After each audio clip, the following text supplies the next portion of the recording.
Hello everybody, and welcome to my part 4 of my Dark Souls 2 walkthrough, or playthrough? Yeah, playthrough, that's the word. This one is a post-commentary because I find that I can play a lot better if I'm not having to talk at the same time, and it shows in this video because I don't die at all for like the first time in any of the videos I uploaded about Dark Souls since I started uploading again. You're gonna see me do something here in a little bit. Right now you'll see I'm using 2 swords, but I actually get rid of that secondary sword in my equipment slot, and I change it out for a fist weapon.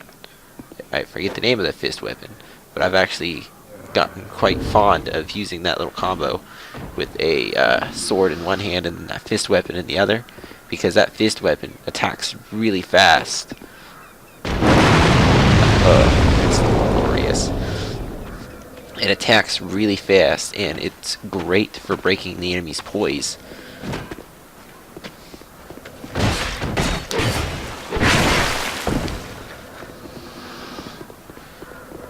At the end of the video, I use up the rest of her dialogue to get her to move. Ooh. Lively times they That surprised me right there. I didn't think he was going to do that.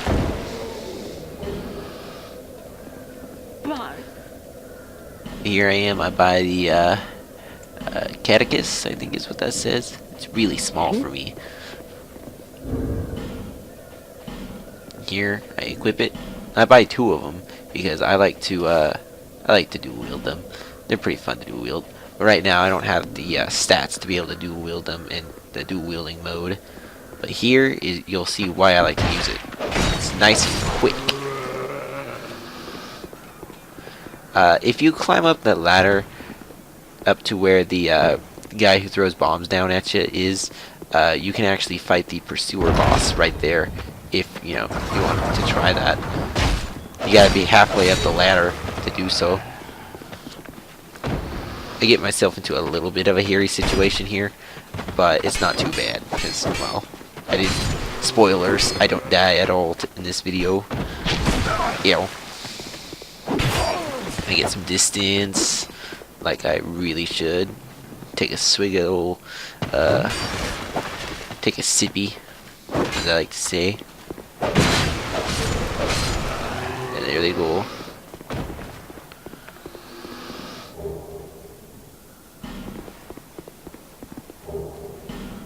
I already have a Ferris Lockstone on me. I'm pretty sure I bought that in one of the previous episodes from that nice little old merchant over there. But if you have not, you can just, buy it from her. I think it's like, I don't know how much it is. I want to say 10,000 souls, but I think that's a little high. Well, it might be 10,000 souls. This treasure chest is always booby-trapped. It is either those those bolts right there, which it's best to block those, or it is the poison, which is best to dodge away from it. It gives you plenty of time to dodge away from it.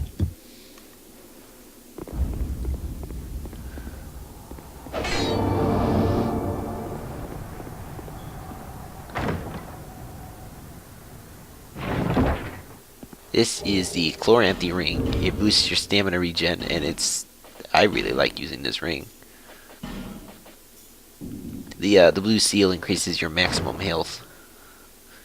I don't think you have to be in the Covenant to be able to get that little bonus. This door over here is locked.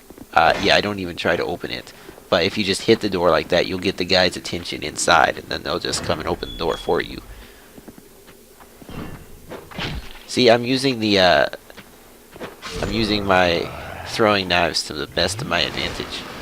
Here I try and check and see if I have any other sort of knives, but I hear that guy coming.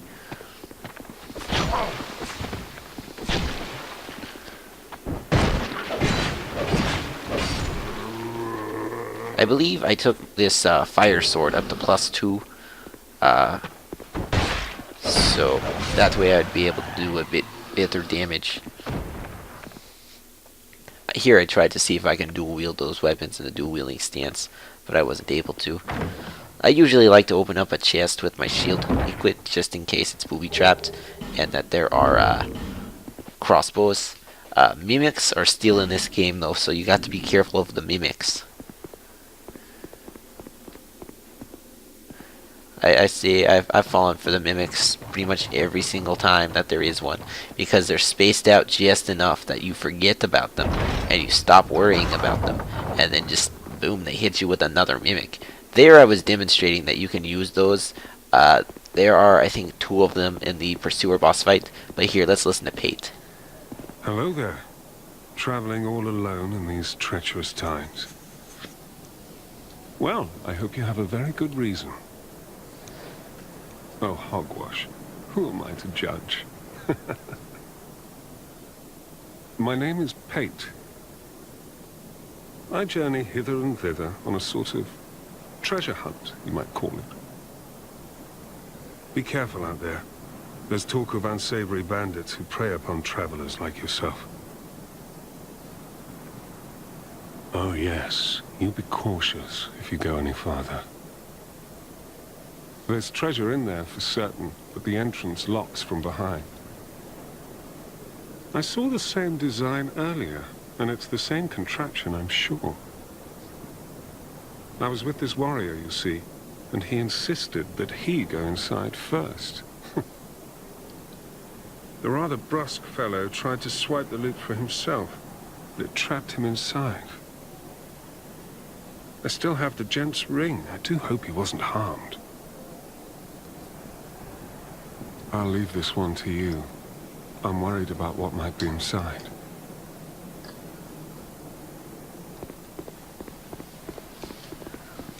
He's not suspicious at all.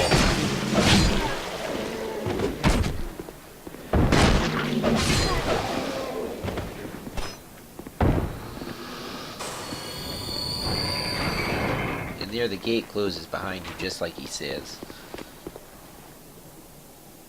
I don't know why, but the sound is delayed whenever I am playing. I don't know if it does this for everybody, and I've probably actually already talked about that a little bit, but I forget. So there it is. The sound is messed up sometimes. I don't get it.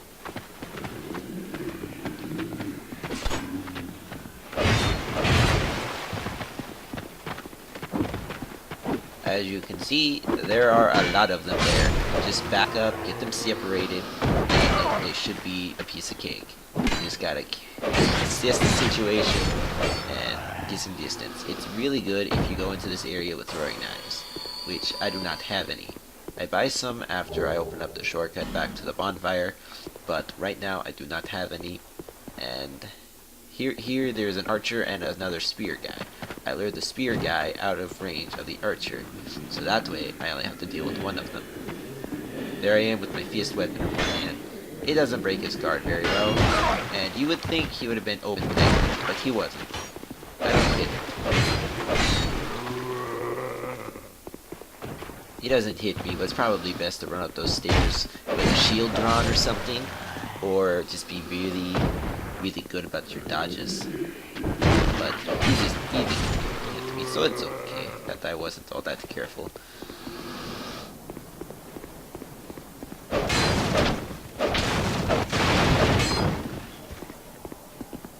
I was checking around to make sure that there wasn't any more treasure, because he makes it such a big deal that there's not a treasure, but there's really not all that much in there. Well, I see you managed to escape. I hope that brave warrior didn't come a cropper either. Be careful out there. There's talk of unsavory bandits who prey upon travelers like yourself. There he goes mentioning that again. Oh, but you should take this. The white sign Soapstone. It allows undead to call out for help to one another across the fissures between worlds. With luck, somebody will lend you a hand. Well, And that's the end of his. Be careful out there. Last of his dialogue. Sorry about that. I didn't know what words I wanted to use. But the white sign Soapstone, it has a longer effect than the small one, and installer and builder.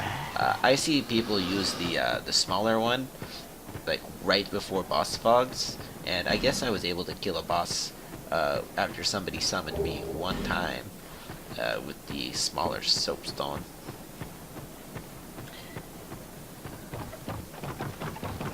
I love that you can just sprint up ladders now. Not only does it look silly, but it's pretty useful.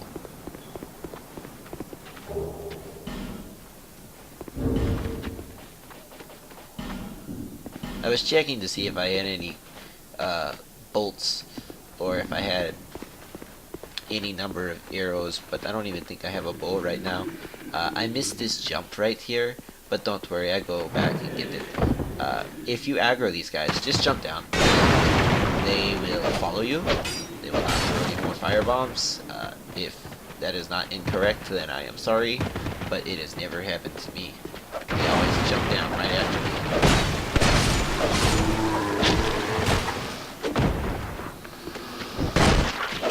As you can see, my weapon is at risk.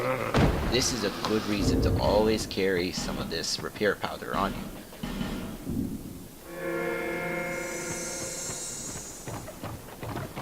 I always try to at least have a couple on me. This early on in the game, I guess I don't have all that much, but the blacksmith over in Majula, he sells some.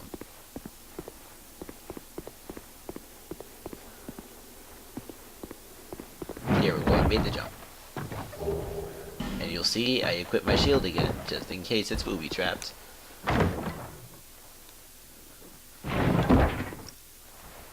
Although there's nothing really useful in that one there. I thought about using my fist weapon, but I was just, oh, I'm not going to break this guy's poise. He only hits me once, and it's weird how he hit me because he did a move that I had never seen him do before.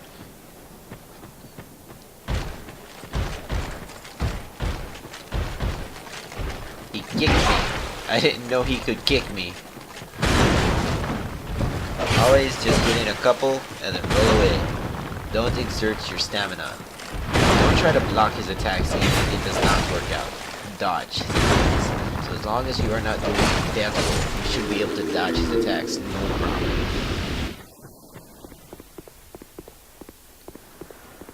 I go over here and I check this treasure up here. I'm pretty sure there's life gem and something else, homeward bone. And then I lure one of these spearmen over here. I don't want to fight both of them at the same time. Spearmen are annoying. They're annoying in the first game too. You can hit each other then. If there was two of them, I would have been really screwed over.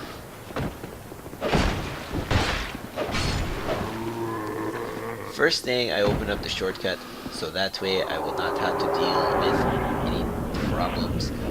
If like the off chance that the two hollows that are left, well, 3 hollows that are left kill me. They don't, but I was just being cautious because I thought it would really suck if I had to do all that again. So, knowing how invincible I was, I go and I let this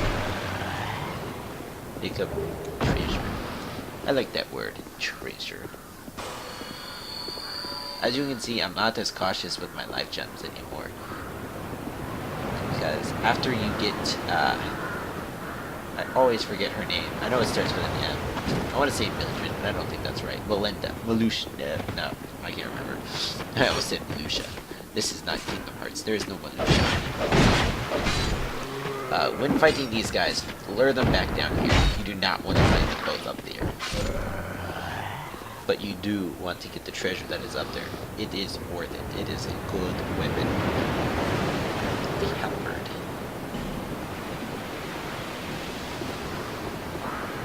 I believe I head up back to the bonfire.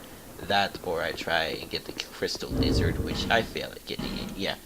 I didn't know that the moveset for this was going to miss the crystal lizard. See?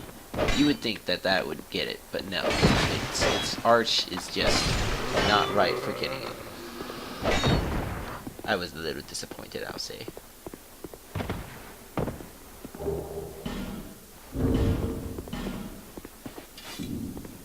Now I head back up to the bonfire to replenish the durability on my weapons.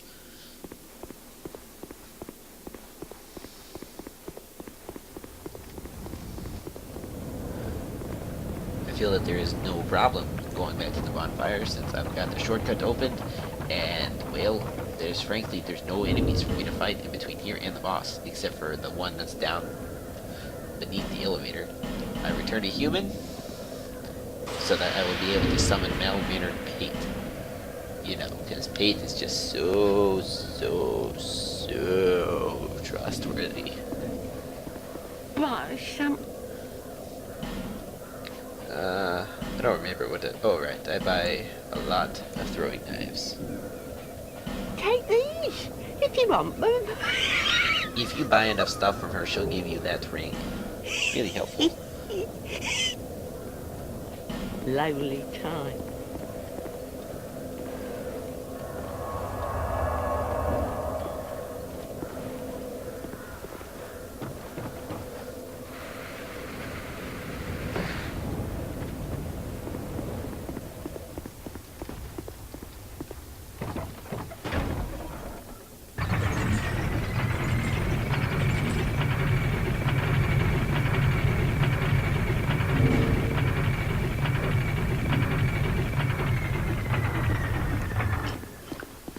Sorry, I got distracted.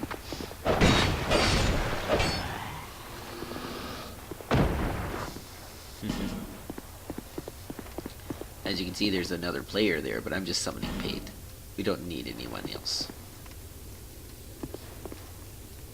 He is not all that useful for this fight, but he survives for me. I equipped the knives there. They come in handy. Trust me. Throwing knives, very helpful. Very, very helpful.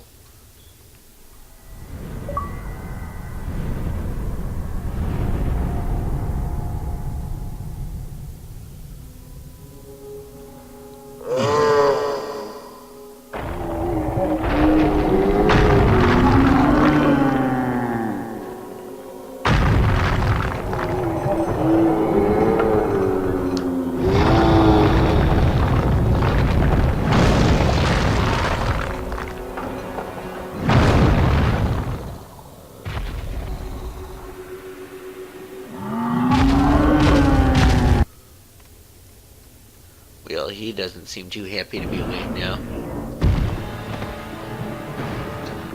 There are strategies to fighting him, but as you can see, I don't really use any of them.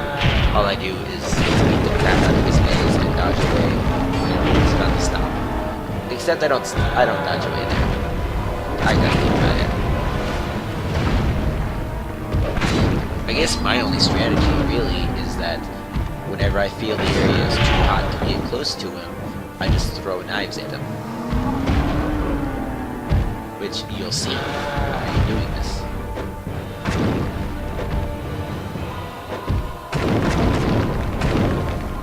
I don't know what caused him to fall. There's obviously something that causes him to fall, but I don't know what it is. I get one more whack before I go away. Get back to my knife throwing.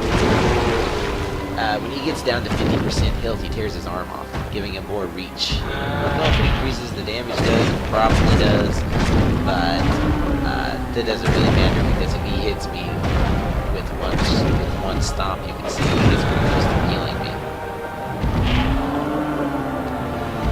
I'm very cautious about healing here.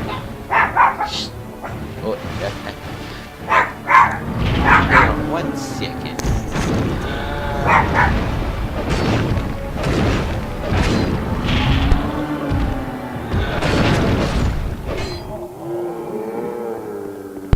Sorry about that. My dog is very lively. She must have heard somebody come into the hallway, and she does not like that. She's just like, no, you stay away from my house. This is my house.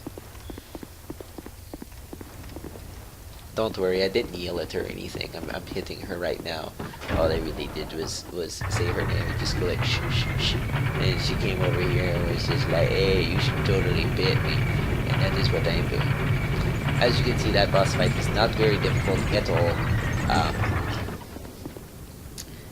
yeah, it's very straightforward. Pate did help out because he kept the boss distracted. You obviously can use other players, and that will make it even easier.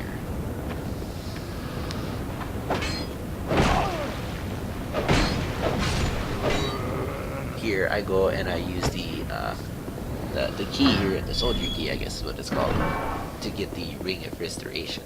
That is a ring I'm going to use for a little bit. It's very helpful at the earlier stages of the game. I guess it is helpful through long fights, but I don't use it anymore on my main character. I go and I exhaust the rest of whatever her name is. We'll just call her Mother M. Whenever I go and exhaust the rest of Mother M's dialogue, and then we're good. You again? It's high time that I pick up and move. I've a bargain for you next time we meet, my love. Lonely times these Does are. anyone else get the feeling that she is the witch from Robin Hood Men in Tights? I'm guessing that's who that voice actress is, because that really sounds like her. I forget her name too.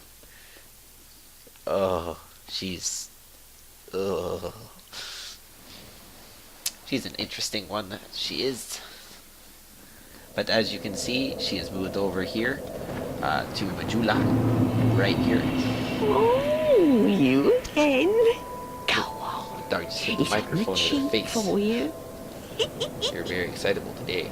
The only difference that I can see is now she sells infinite life gems, which is very helpful. Lonely time. Thank you so very much for watching the video, and I'll see you guys next time. Later, taters.